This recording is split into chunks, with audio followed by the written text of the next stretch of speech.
gabing ito at tinatalakay natin ngayong buwan na ito is about giving. Tama?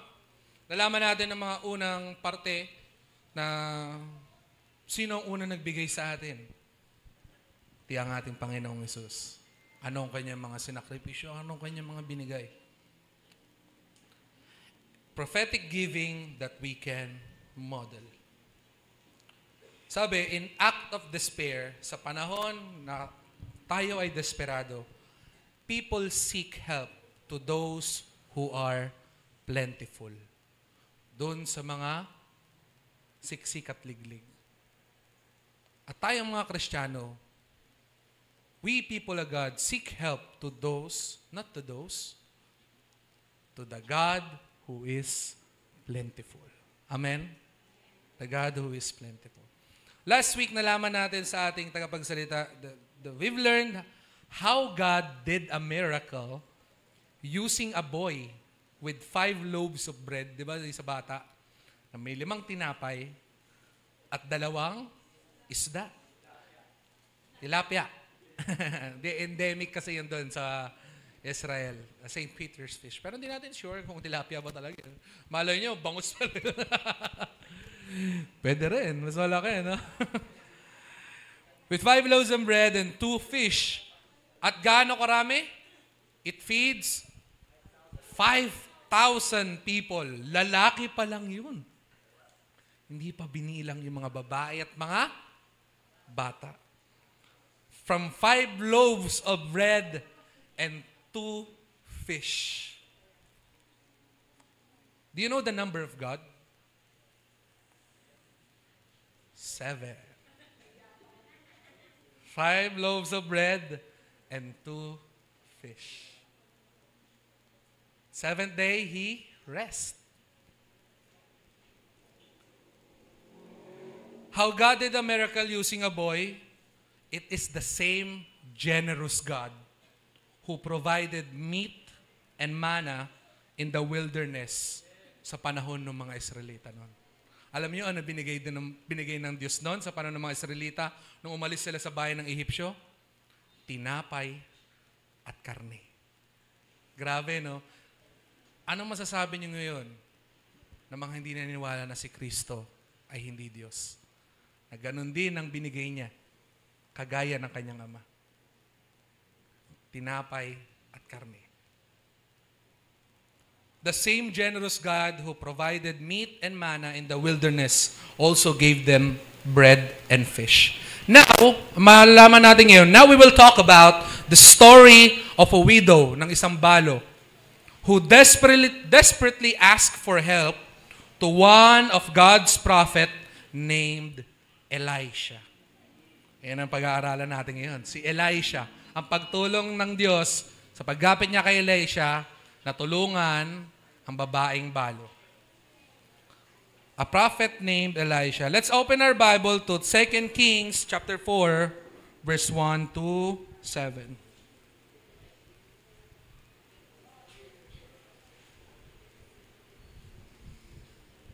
Kalawang Hari, chapter 4, 1 to 7. Babasahin ko po sa inyo para maganda sa Tagalog para mas malaman natin ang maayos.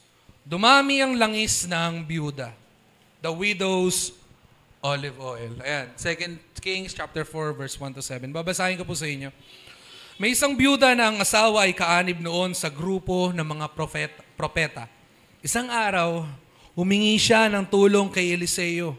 Sinabi niya, "Patay na po ang asawa ko na inyong lingkod at alam niyo kung gaano niya iginagalang ang Panginoon. Ngayon, ang tao po na pinagkakautangan niya ay dumating para kunin ang 2 naming anak na lalaki upang gawing alipin bilang kabayaran sa utang."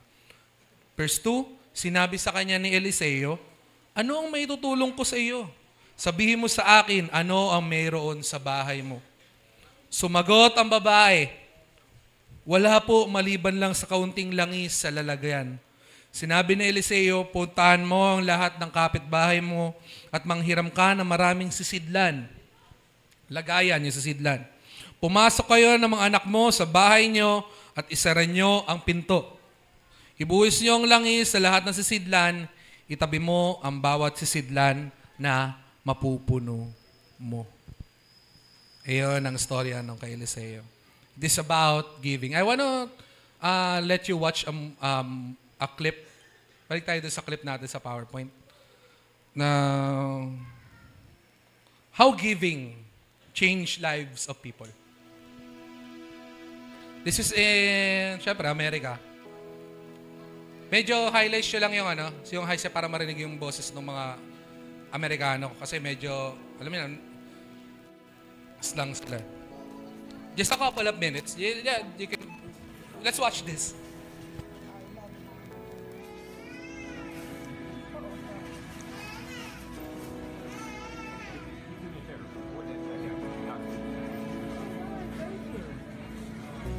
Yeah. Yung lalaki na yun, kasi siya binabayaran niya yung mga nag-aaral ng grocery.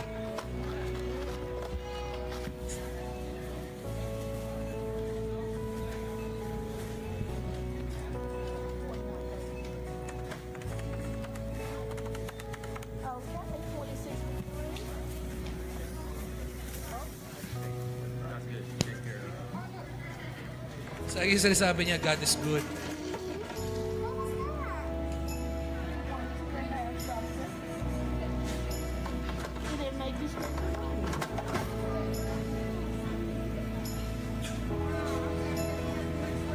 I'll do it for the next person.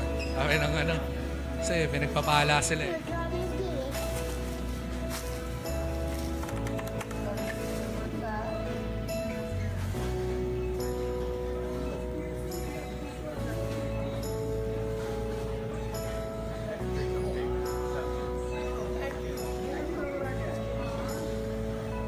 Nabutan ng dolyar, no?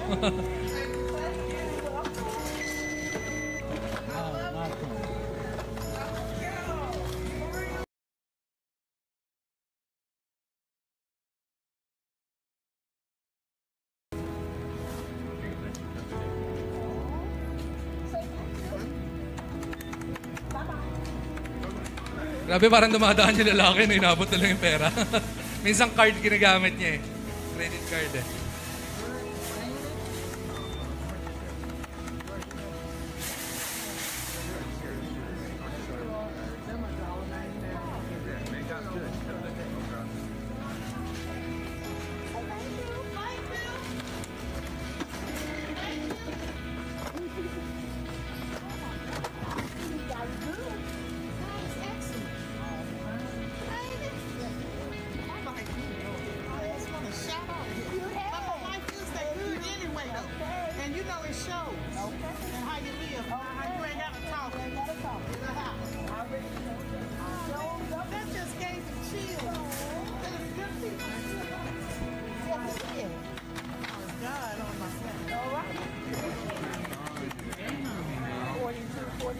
That should take some more. There you go. 38.42. That's great. Take care of you.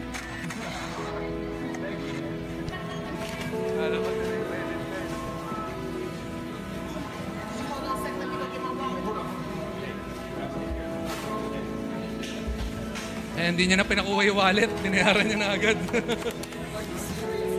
there's a heart attack. You got close. I just found, I'm taking out a house. Are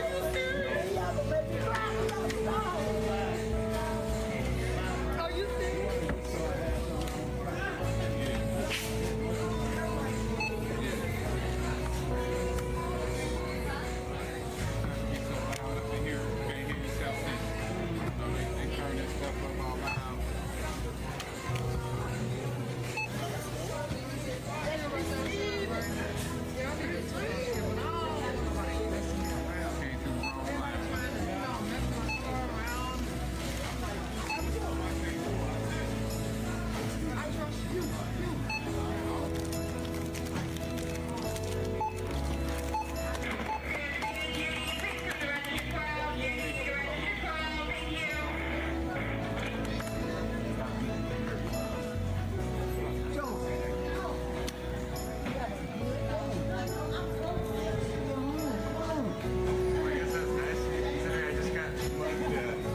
Eh, siya naman yung lalaki.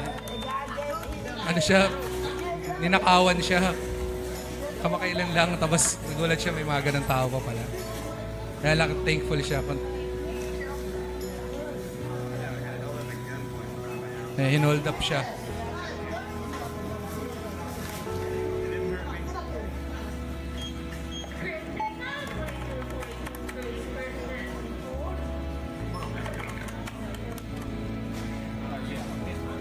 I got it. Thank you. Have a good day.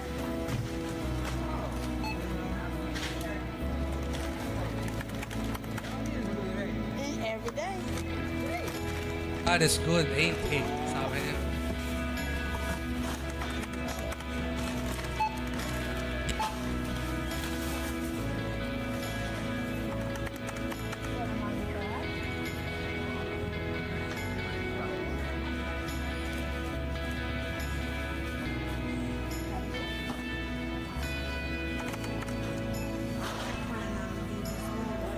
Sabi niya, all the crying I did this morning. Eh, may nagbiyaya sa kanya ng groceries niya, may nagbayad.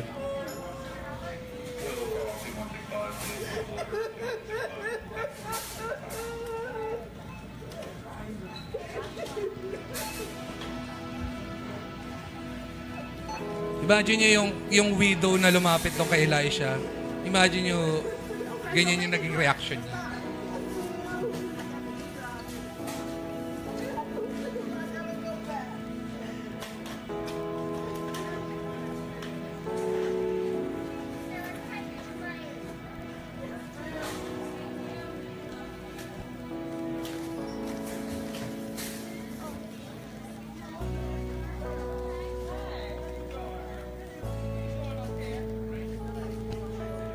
It's more blessed to give than it is to receive.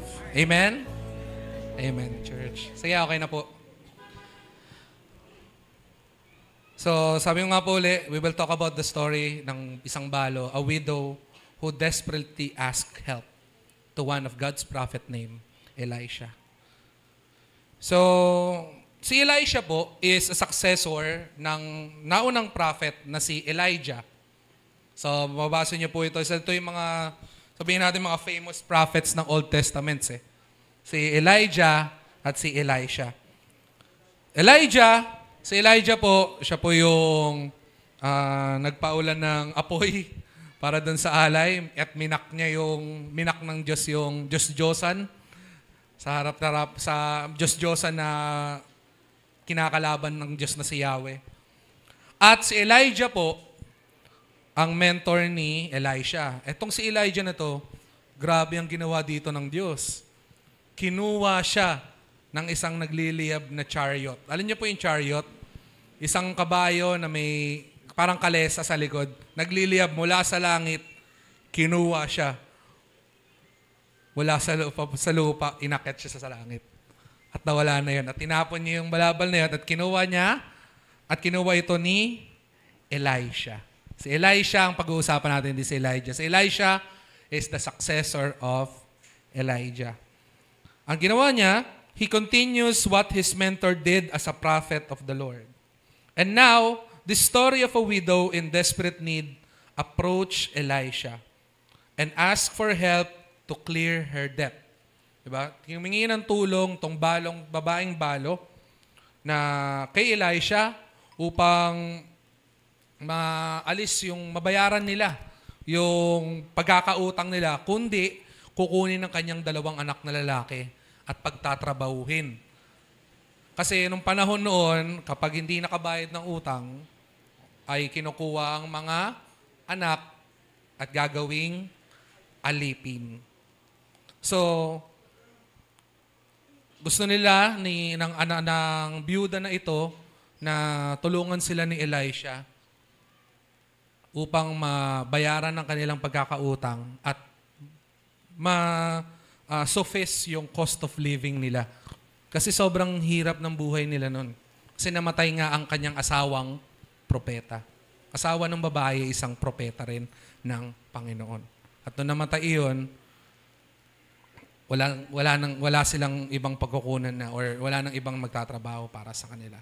So ngayon, what are the godly qualities did Elisha demonstrate as a giver and a channel of God's blessing and abundance in the passage we read earlier? Ngayon malalaman natin ano yung mga godly qualities ni Elisha na ipinakita niya as a giver and a channel of blessings of God.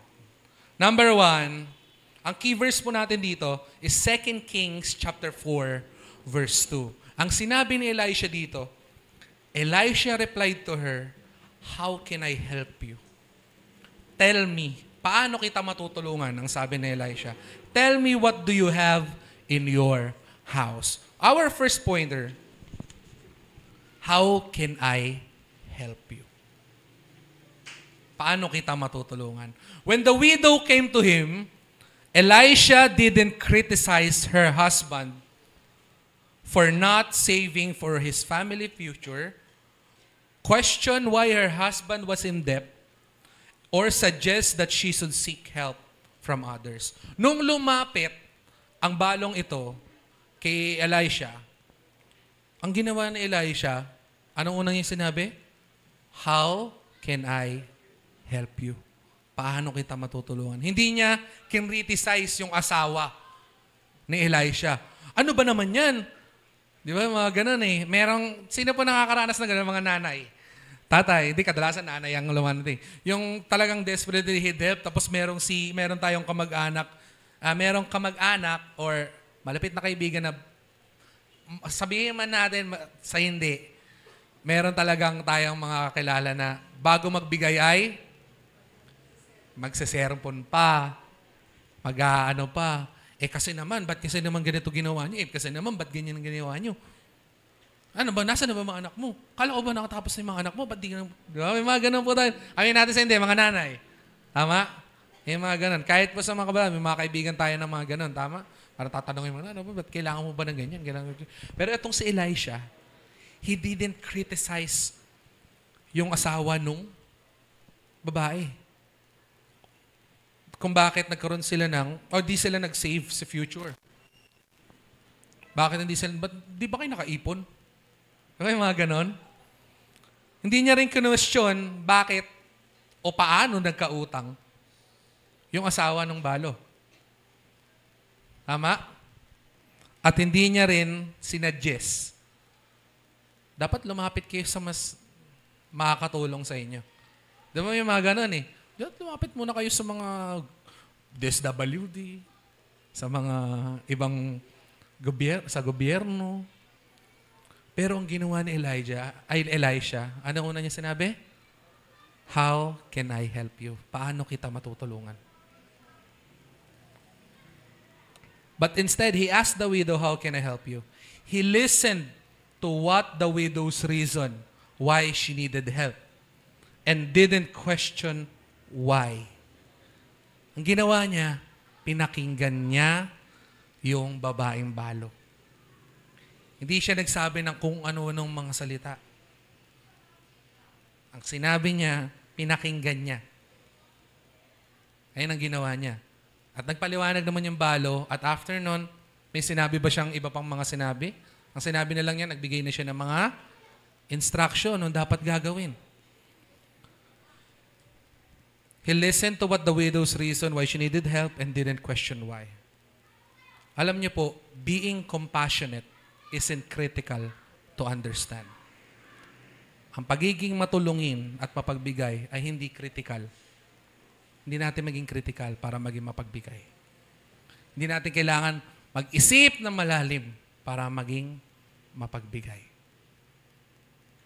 Being compassionate isn't critical to understand.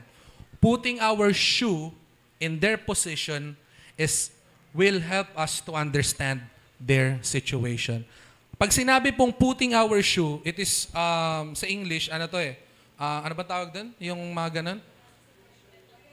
Metaphor, parang metaphor. Nilalagay mo yung sitwasyon nyo sa sarili mo. Ikaw, kung ako to. Diba? Tama. Putting our shoe in their position and help us to understand, what if I were in that situation? Paano kung ako, yun nandun sa sitwasyon na iyon?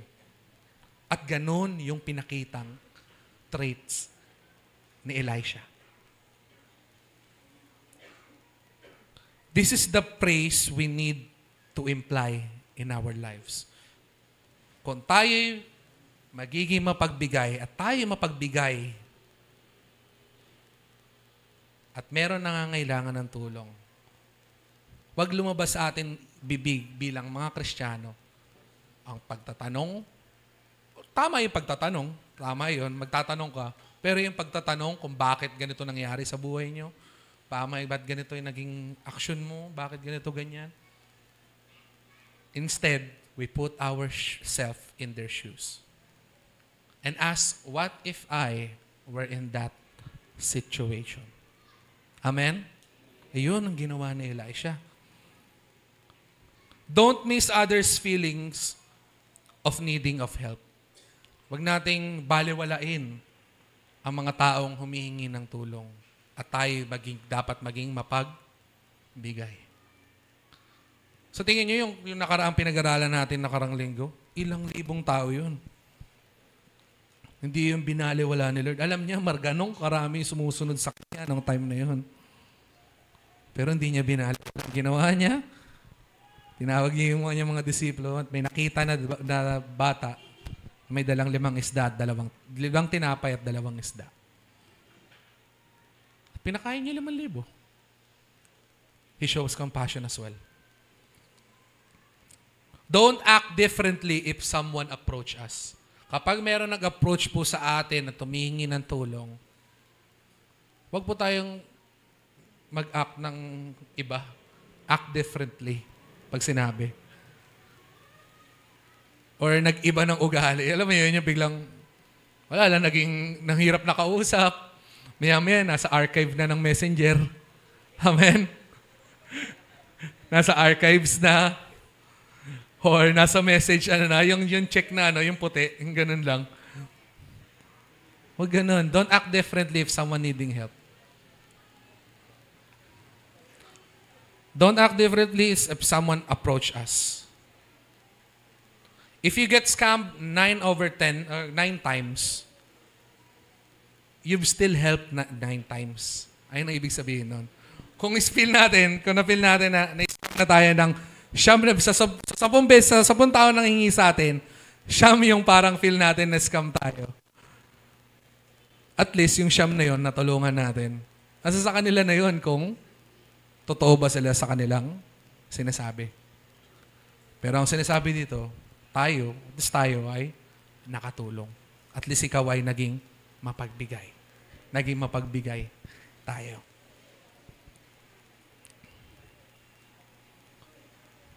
At nasabi doon, that is worth it. Tama? Worth it yun. Kahit sabihin mong sa 10 na nanghingi sa atin, yung siyam doon, hindi talaga nagsasabi ng totoo, or di nagsabi ng totoo, isa lang yung nagsabi ng tama, talaga nangangailangan. At least yung siyam na yun, nabigyan mo ng bukas sa puso, ng maayos. Diba? And worth it yun. Nakatulong tayo. Ama? Amen? True givers see everyone as worthy of help. Ang tunay ng papagbigay ay nakikita ang lahat ay karapat-dapat na tulungan. Amen? And do not discriminate based on wealth, power, or influence. Hindi siya bumabase sa kapangyarihan, sa kayamanan, o sa impluensya. Yung tinulungan po ni Elisha, kahit balo po yun, asawa po yun ng propeta. God never questioned whether they deserve it. Amen? Kung ang Diyos nga, hindi sila kinwestiyon kung bakit kailangan silang tulungan, paano pa tayo? Amen? At ang tunay na pagbigay shows compassion. And always saying, how can I help you? Paano kita matutulungan? Yun ang tunay na mapagbigay. Gaya ng ginawa ni Elisha. God never questions whether they deserve it, but He simply instructs us to prepare. Amen? Compassion is a key trait of a giver. Naniniwala po ba tayo doon? Ang pagiging compassionate is a key trait, susi, na dapat naging na ugali ng isang taong mapagbigay. As it motivates us to act when we see others in need. Dapat tayo mismo yung kumilos and to act if we see someone who needs help. Tayo po ay Kristiyano. The world has been cruel enough. Amen? Ang mundo ay masyado ng masama para sa atin at para sa kanila. Tama? Nakita niyo yung pinanood nating video kanina. Ano sinasabi nila? Wow, there's still good. There's still good people. Meron pa palang mga mababait na tao. Diba? Ayun ang sabi. So let's not make it more wicked. Cruel na ang mundo eh. Masama na ang mundo. Huwag na natin mas lalong pahirapan sila. Lalo na sa mga taong nangangailangan ng tulong. Tayo Kristiyano at dapat tayo maging mapagbigay. Listen with full of empathy and respond with a desire to help. Makinig ng merong empathy, diba? Yung pag-understand and respond with a desire to help. Siyempre, pag nag-reply tayo or tayo ng tulong, siyempre, makita naman sa atin na desidido talaga tayo na tulungan sila. Hindi yung, okay. Parang hindi makita na tinutulungan talaga natin. Magpakita tayo ng desire to help those who in need. Pangalawa, ano pang pangalawang sinabi ni Elisha? What do you have? Anong meron ka? Ni Elisha. After he heard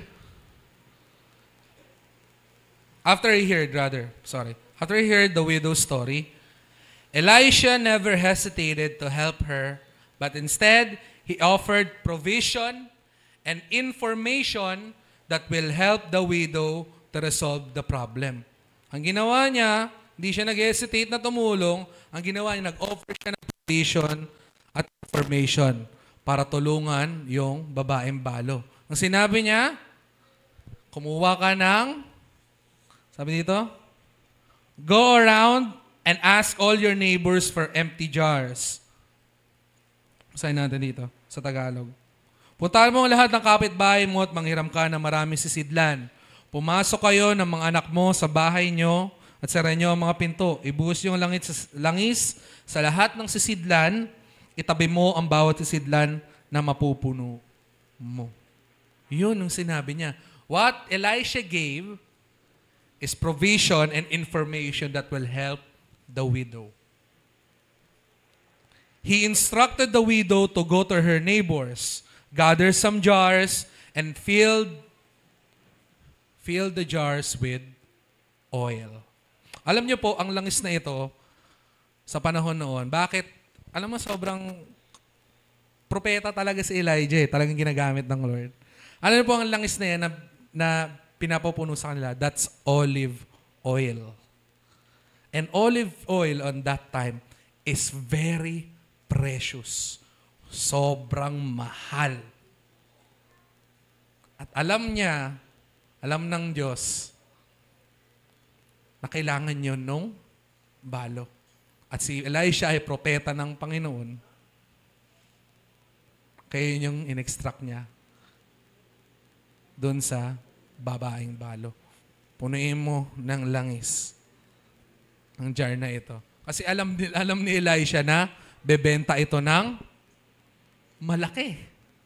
At mababayaran nito ang kanilang utang.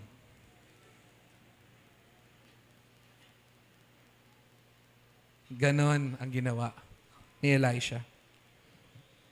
He filled up, instructed them to sell the jar and keep the remains for their future use. Hindi lamang para mabayaran ng utang, upang magkaroon sila para sa mga susunod pa na mga araw na magamit at maibayad sa mga pangangailangan nila araw-araw. Grabe, no? Hindi lamang ang pagtulong ang ginawa ni Elijah, hindi nagbigay pa siya ng instruction, ng provision dun sa babaeng balo. He uses his prophetic gift. Prophetic gift yun. Propeta siya eh. He's a prophet of God. So he uses his prophetic gift that they should be okay once she did those things. At magiging okay sila kapag ginawa niya yung mga bagay na iyon. Ano pong ibig sabihin ng text na ito? Being generous doesn't always means money or wealth. Ang pagiging mapagbigay ay hindi ibig sabihin ay pera o kayamanan. Amen? We can always be generous in our fruits of the Spirit. Amen? Pag tinanggap natin ang Diyos, ang Panginoong Hesus bilang Diyos sa tagapagligtas, at ang banal na Espiritu ay mananahan sa atin, we will have the fruits of the Spirit. Ang bunga ng banal na Espiritu. Ano-ano ba to? We can always be generous for love. In love, rather. In giving joy. Bigay ng kasiyahan. Providing peace, ng kapayapaan. Having patience. Alam nyo, pag may humingi sa atin ng tulong, di ba minsan merong mahaba magkwento? Tama? Amen? Di ba? May mga mahaba magkwento. Siyempre talaga masakit yung nararamdaman eh. Hindi sa dahil nakakatawa dalang haba, pero kasi maraming nangyari eh. Makakit sa jeep. Yung makakit sa jeep na yung may dalang death certificate. Pero having patience, napakinggan sila. That is being generous. Nagiging mapagbigay po tayo sa ganung bagay. And that is a fruit of the Spirit. Amen? Being generous in having patience, being kind, pagiging mabait, siyempre dapat automatic po sa atin yun. Giving goodness, bibigay ng kabaitan. Hindi lamang pagiging mabait, but nagbibigay ng kabaitan o kabutihan. Being faithful. Pag sinabi naman being faithful, generous for being faithful, pag tumulong tayo, tiyakin natin naman na talagang tutulungan natin. Amen? Maging generous po tayo na maging faithful po tayo doon sa ganang bagay. Natutulungan talaga natin. Being gentle. And having self-control. And there are no laws against these things. Kaya maging mapagbigay po tayo. Walang law, walang batas sa mga bagay na iyon. Kaya maging mapagbigay po tayo sa mga bagay na nabanggit. Sa pagmamahal, sa kaligayahan, sa kapayapaan, sa pagiging patient, pagiging mabait, kind, goodness, at being faithful, being gentle, and having self-control. Huwag po tayo maging madamot sa fruits of the Spirit natin. Ang ibinigay ng banal na Espiritu. Dahil nandiyan po yan, hindi po para i-display lamang or nandito lang sa atin. Nilagay po ito ng Diyos upang makita at maluwalhati ang kanyang pangalan at upang tayo makatulong sa iba. Amen? At ganoon ang ginawa ni Elisha. Givers don't always have to give materially. Amen? Di kailangan laging material. Minsan nga, pag nabibigay tayo, hindi ko kailangan ng pera mo. Kailangan ko ang iyong atensyon. Tama? Yung mga dramahan, no? Hindi ko kaya ang pera mo. Minahal kita hindi dahil sa pera mo. Minahal kita dahil sa taglay mong pambihira.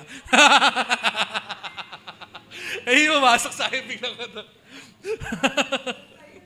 Kanta po ba yun? Oo nga, kanta nga pala yun, no? Oo nga, no? Minahal kita sa dala ng pambihira. Pambihira naman talaga yung dala natin. That's the fruit of the Spirit. Kaya wag po natin ipagdamot. Mapaging mapagbigay po tayo sa ganun ba? Hindi po kailangan laging pera, kayamanan, bagay.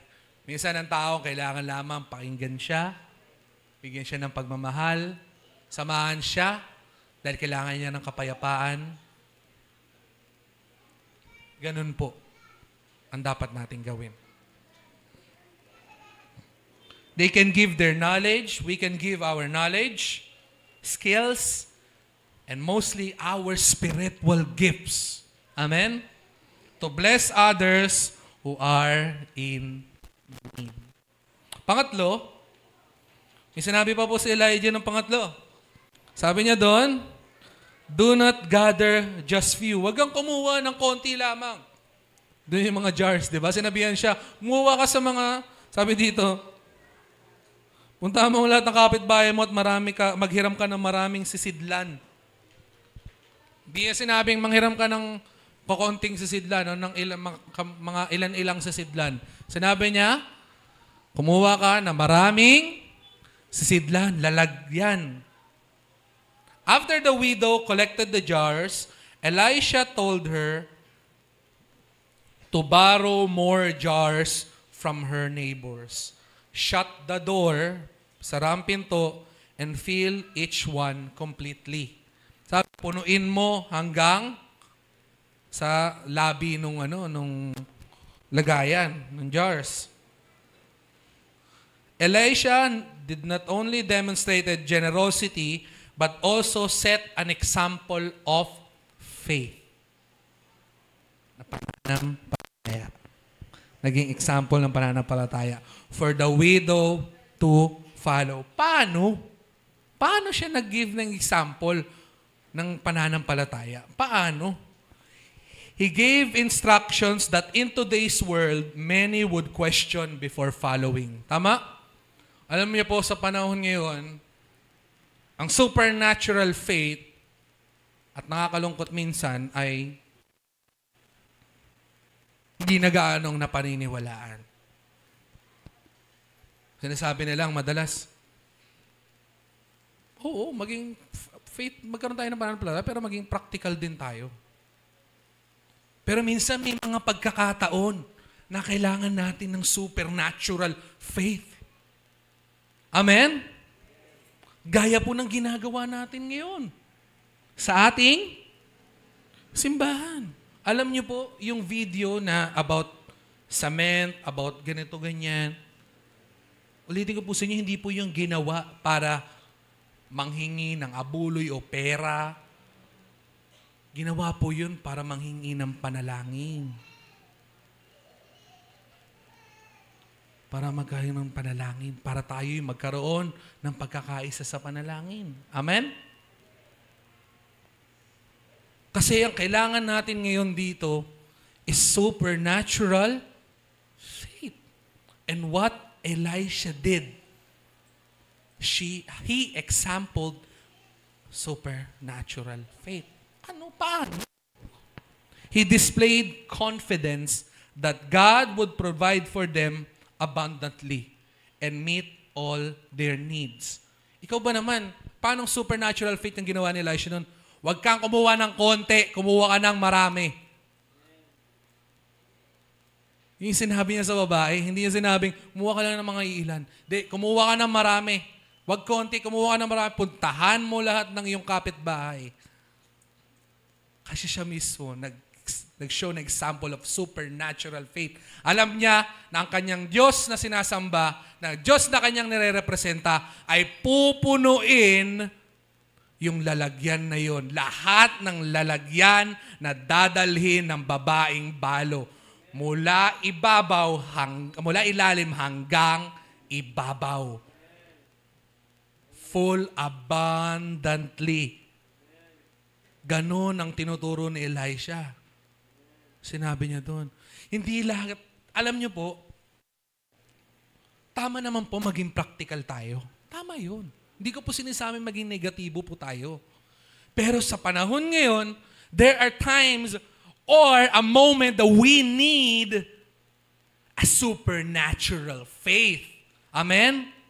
And if we have a supernatural faith, we need to pray more. Amen? Manalangin ng malalim, tuloy-tuloy, ng sama-sama. Alam niyo po, magiging honest po ako sa inyo. Hindi po magagawa tong simbahan kung di po tayo magkakaroon ng supernatural faith. Amen? Hindi. Magkatapatan tayo ngayon. Sino merong 100,000 ngayon sa bulsa? Sa bangko? Wala. Di isa, di ba? And that's one of a minimum requirement para magawa ang simbahang ito. Alam niyo po ba yon? Kami po nila Papa, we are planning our land in Tanay Rizal to develop it as an Airbnb. Pinaplano po namin yun. And I will talk to one of my close friend para magkaroon ng deal ng ganun. Pero kung sinabi, alam niyo magkano, sabi ni Tita kahapon nung kausap ko, kailangan natin 2 milyon para ma-develop yan.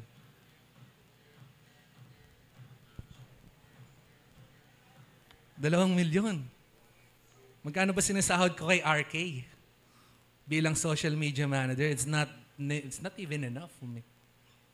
But again, we have supernatural faith. Amen? At kung naniniwala po tayo dito, na maayos ang ating simbahan, we should believe that we have supernatural faith. Amen? Sa ating mga leaders, ang ating mga leaders ay naniniwala that there will be supernatural faith. Amen? At dapat lahat tayo. At umpisa ng paniniwala ay pananalangin. Amen? Ang Diyos nagbagsak ng mga instruction sa kanyang propeta, Elisha. Ganon din po sa atin. Nagbagsak sa mga namumuno sa simbahan. And we need to pray. Ganon ang sinawa ni Elijah. He displayed confidence that God would provide for them abundantly and meet all their needs. He showed faith and gave it to her as a gift. If we're showing faith, our supernatural faith, we are giving it to those people as a gift. Isang regalo. Kung paano magpuri si Ate Annalyn, her supernatural faith, while her praising and worshiping God, she's not a wicked person. She's not a strange woman. She's showing her supernatural faith. Amen? At dahil doon, matututo tayong maniwala. Naniniwala ba kayo? May pananampalataya pa ba tayo na maayos ang ating simbahan? Amen? Alam niyo po, ang Diyos, kung sa pera-pera lang natin ngayon, hindi talaga aabot kahit magambagan tayo ngayon dito eh. Pero hindi tayo magpapagawa nito. Ang Diyos lamang. Ayan ang sinabi ng tatay ko noon. Sabi ko pa, may permit pa pala kailangan, no? Pag pinayos to. Oo, mahal yun. Maabot yun ng 80,000 to 100. Sinabi niya sa akin, yaman mo yun, sabi niya. Hindi naman kayo magpapagawa nun, Diyos na magpapagawa. Totally unheard of with that. Excited pa yun sa linggo. Kasi reunion. Kita yung mga ano. Isipin mo, yung pananampalataya natin, yung ginagawa natin, alam niyo, yung pagpunta niyo pa lang po dito, pag-effort niyo pala na pagpunta ng maaga, ng maayos, na may ngiti sa labi, you're showing supernatural faith. Amen? Kasi pinapakita natin sa iba na tayo naniniwala. Itong simbahan na ito, maraming binagong buhay. Amen? Maraming binago. Hindi ang simbahan, kundi ang Diyos sa loob ng simbahan ito. Amen? Kaya dapat ganun ginawa natin katulad nung kay Elijah. Gaya ng ginawa niya sa baking balo. Elisha allowed her to take part in the miracle that the Lord was about to reveal to them. And the Lord right now is allowing us to be part in the miracle that the Lord was about to reveal to us. Amen? He is allowing us to be part of this miracle that He will do in this church. Amen? Ganon din po dapat tayo. Ang pag-ibig mapagbigay, hindi lamang ito sa pera, pagiging generous, sa ating spiritual gifts, kundi sa pag-example ng ating pananampalataya. Amen? Pag-show natin na naniniwala tayo, maayos to. Naniniwala ako na may mangyayari sa buhay mo. Kapag may humingi sa atin ng tulong. Ganun yun. Showing example of our faith means you're a giver. Amen? Are you a giver? Are you a giver, guys? Amen! Palapakan natin ng Diyos na buhay. Ang giver. Givers often recognize potential where others see it as a downside. Kapag giver tayo, nakikita natin may mga bagay na potential. Kasi hindi ka giver, hindi ka tatawagin na giver kapag lagi lang nakikita negatibo. Pag lagi lang nakikita natin negatibo, hindi mo mapapagawa yan. Di awang buhay mo dyan. Huwag ka na, sumuko ka na lang. Di huwag mo nabayaran. Di ganun. Hindi ka patatawagin na isang giver kapag puro negatibo ang nakikita natin. Dapat even as smallest potential that we can see,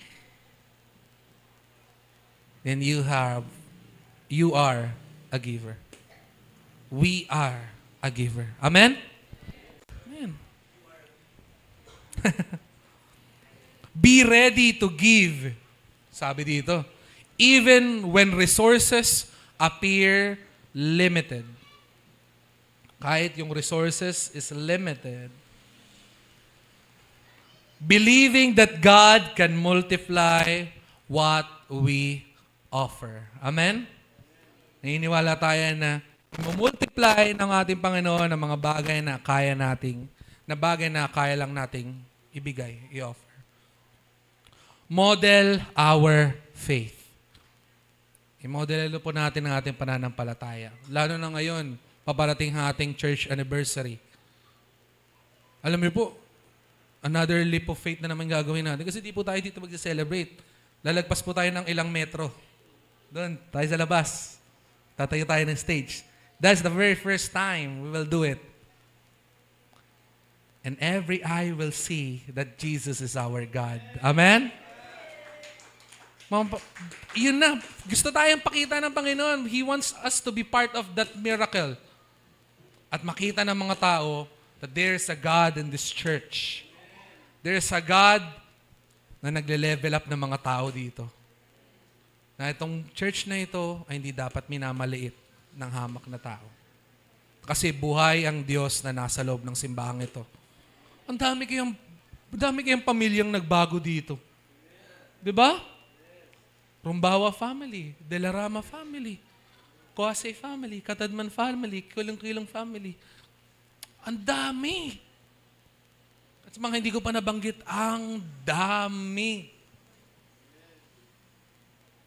Ngayon, God wants us to be part of this miracle. And we need to model our faith, just like Elijah. And that will show us a giver.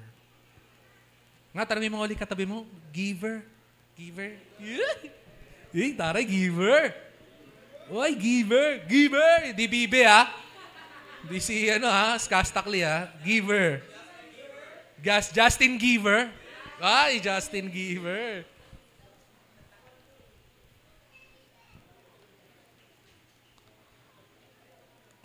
Even the smallest resources could be multiplied by God's power. Give it to them as a gift. Teach them that faith pleases God. Amen? Ang ating pananampalataya ay napapapurihan ng ating Diyos. Our faith pleases God. Amen? Kung wala tayong pananampalataya, hindi matutuwa ang ating Panginoon. Kaya ipakita natin magsimula sa ating pananalangin, ating paniniwala, pagta-participate sa mga bagay na gagawin natin, hindi lamang sa anibersaryo, kundi sa pagpapagawa ng ating simbahan. At doon makikita natin, when God has been pleased, at kapag nasiyahan ng Panginoon, He will give. Sabi ni Salt Bay, di ba? Ang hamon sa atin, sa Malakay nga, yung hinamon sa akin. Kung di ko buksan ang bintana ng kalangitan at debuhos sa inyo, ang aking pagpapala. Yan ang sabi ng Diyos. Tama? Amen? Therefore, God will hear our prayers. Faith can move mountains. Tama? So model our faith. Miracle is a result of faith. Tama? Ang milagro daw ay resulta ng pananampalataya that doesn't impress, hindi nag-impress or entertain people, but model our faith to others. I-model natin ang ating pananampalataya sa iba without seeking praise or recognition from people. Hindi natin ginagawa ito sa simbahan natin para lamang ipakita at pagyabang natin. Ay, kaya namin paggawa. Hindi, ginagawa natin to. Dahil buhay ang Diyos na nasa loob ng simbahang ito. Amen? Buhay ang Diyos na sa mga puso natin. Amen? Pininiwalaan natin kung bakit tayo nananalangin araw-araw. Kung bakit nagtitiwala tayo kahit konti na lang at pamasahin na lang natitira. Alam natin na may sasaurin tayo dahil ang Diyos natin ay nagpro-provide. Amen? Yes, Jehovah Jireh. And that is faith. Only God deserves to be glorified. Ito sabi sa Matthew 6:2. Model natin yung faith natin, wag daw natin gayahin yung mga hipokrito. Or, yung sinabi dito, yung mga pari na nasa templo ng panahon na to. Thus, sabi dito, when you give to the needy, sound no trumpet before you, as the hypocrites do in the synagogues and in the streets, that they may be praised by others. Truly I say to you, they have received their reward. Alam niyo po, sa templo ng panahon noon, ng panahon nila Jesus, sa harap ng templo, ang lagayan po ng barya noon, kapag nagbibigay sila para sa templo, ay ganito siya. Pero, para siyang horn. Para siyang, ang tawag doon, yung speaker ang style na nakaganon. At kapag naglagay ka ng barya ng isang piraso, tong, dang, dang, dang, malalaman ng tao na konti lang nilagay mo. At itong mga hipokritong mayayaman, hindi ko sinasabi lahat ng mayaman, yung mga talagang gusto lang magpasikat, pa naglagay ng barya, ang dami. Siyempre, ang mangyayari ay mag-iingay. Kaya yung sinasabi dito sa verse na to, sounding the trumpet. Kasi para siyang trompeta, nag-iingay para yabang. At syempre, yung mga paring gahaman naman, yung mga gahaman naman na panahon ng templo nun, tuwan-tiwa. Wow, ang dami niyong binig. Kasi they're sounding the trumpet, yung mga mayayaman. Pero pag yung barya ka, alam mong mahirap, rinig na rinig yun eh. Tang, tang, tang, tang, tang, tang, gagawin lang yun eh. Pero pag maraming barya, yun yung sinasabing sounding the trumpet dito. At nung nakita ni Jesus to, in historical view, tumaas talaga yung, kumunot yung noo niya. Sabi ito sa story, kumunot talaga yung noo niya. Nakita niya ito ng mga kasama mga disipulo niyan ginawa. Gumanon yung noo niya. Nainis talaga siya. Kaya sinabi niya ito, truly I say to you, they have received their reward. Na-receive na nilang kalang reward. Ano yung reward na yun? Yun, papuri. Papuri na walang halaga. Papuri lamang ng mga tao. Pero kapag tayo, we model our faith without showing any, seeking praise or recognition, we are a true giver. Amen? Amen. Sabihin mo ulit sa kapatid mo, giver ka. Uy, giver, oh. Giver ka.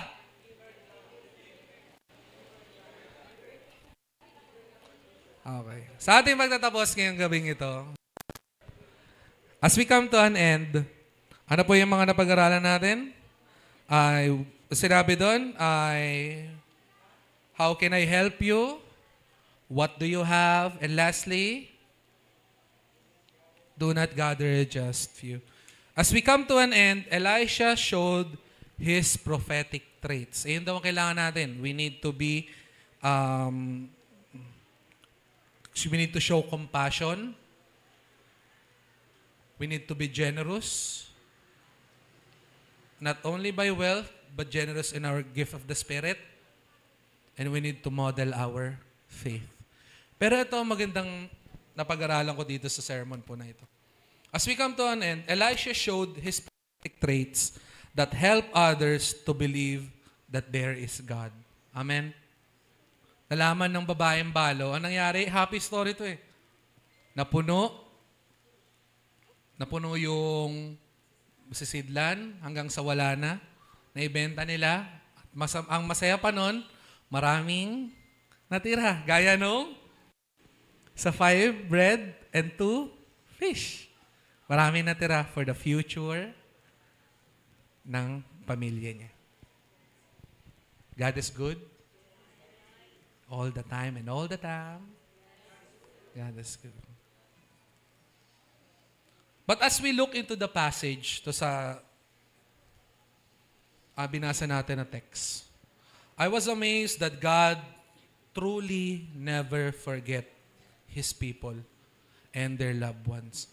Nung binabasa ko po ito, pinatunayan ng Diyos na hindi siya nakakalimot sa kanyang mga taong minamahal at sa mga minamahal ng tao na ito. Yung taong nananampalataya sa Kanya. Alam niyo po bakit? Alam niyo po yung sinabi ng babaeng balo doon kay Elisha bago niya i-approach. Ang sabi niya, your servant, my husband is dead.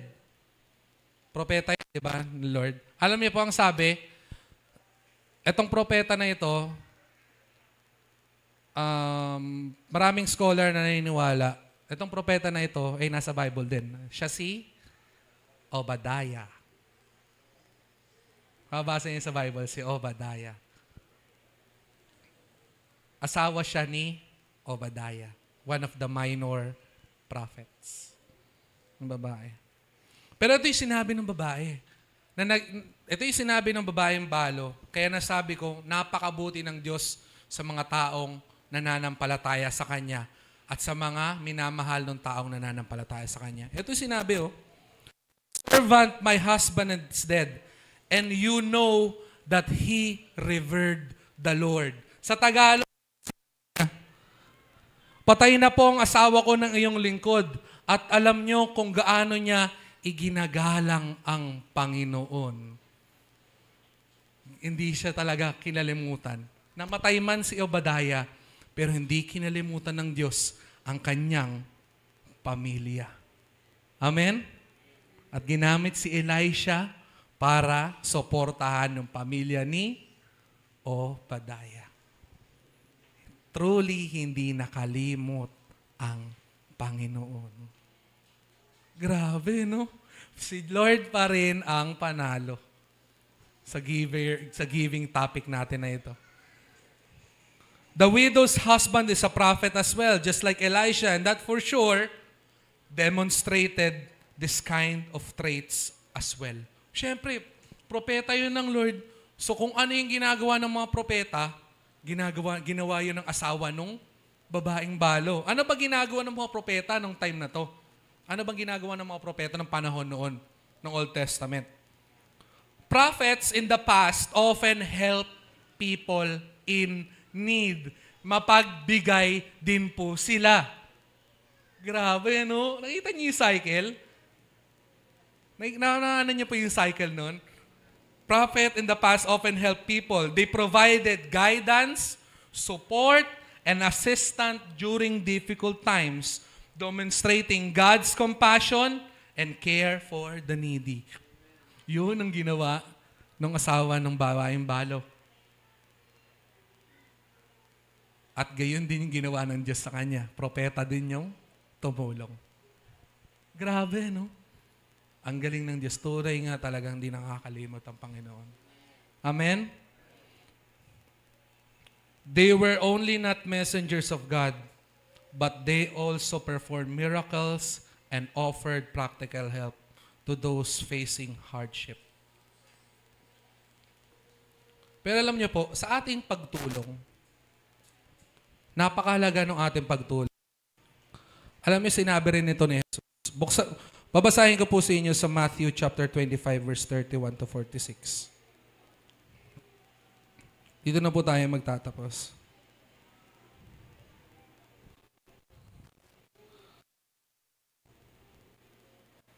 Sabi dito, kapag ako na ang anak ng tao ay dumating na bilang hari, ang anak ng tao na ito ay si Jesus. Capital letters to, anak ng tao. Son of Man.